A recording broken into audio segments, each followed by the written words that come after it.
Okay, so in this question, and actually see any question that has a quadratic in a context, what you're going to do is you're just going to do the 4 stages automatically, and then you're going to try and decipher what the question is actually asking you, because ultimately any context-based question that you have is going to result from the 4 stages if it's in factorized, if it can be factorized. So to start with, I'm going to get the roots for this. I'm not even looking at the question yet. I'm just going to get the roots. So we always write the statements. So stage 1, roots, y is equal to 0. We can see here we've got 0 would be equal to 4x bracket 140 minus x. Now, at this stage, it's every part that's dependent on x you need to solve for. So this 4x is dependent on x, so we've got 4x is equal to 0, and then I have this bracket, and then that's going to be 140 minus x is equal to 0.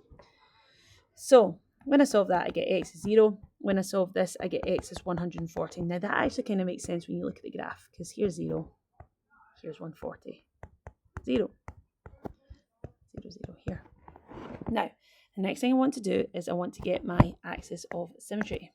So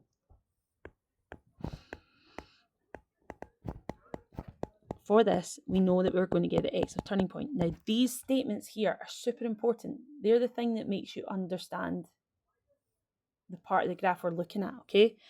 So a formula has a left-hand side and a right-hand side. The left-hand side for this is xtp, and it's root 1 plus root 2 over 2. Root 1 is 0, so we just have 140 over 2, which is 70. So I'm just going to pop that in. So I know at this point here, which is the x of the turning point, is going to be 70 and then something else. Next thing from that is we are going to look at getting the turning point, and we know from the previous stage that the x part of the turning point is 70. So all I'm going to do is I'm going to put that back into the original equation. So we know y is equal to, and this is y the turning point, is equal to 4x, which is 70. And then I've got 140 minus x, which is 140 minus 70. Tidying this up, I get 4 lots of 70 squared, which is 4 lots of 4,900, which is 19,600. And we can see from this, but I'm going to put it in anyway, the y-intercept, we're just going to do it just in case. And we know x is equal to 0 for that. So then we've got y is equal to 0. That whole 4x goes to 0. And then I've got 140 minus 0. But anything times by 0 is 0. So the y-intercept is 0, 0. That you can see there. And I'll just put the 19,600 in here. And that's our coordinate. And now I'm ready to answer this question. So I'm going to highlight things that are important.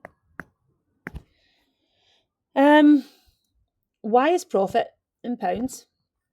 X is selling in pence. So the graphic below represents profit against selling price. Find the maximum profit.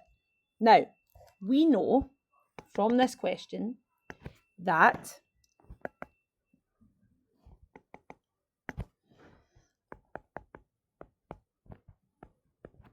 we want to find the maximum profit. And when you see the word maximum, we should be thinking turning point. And what represents the height in the turning point? It is the y-coordinate of the turning point. Now, we've already worked that out.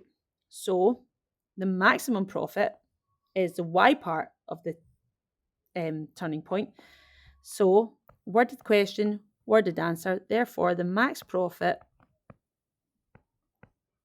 which is in pounds, is 19,600.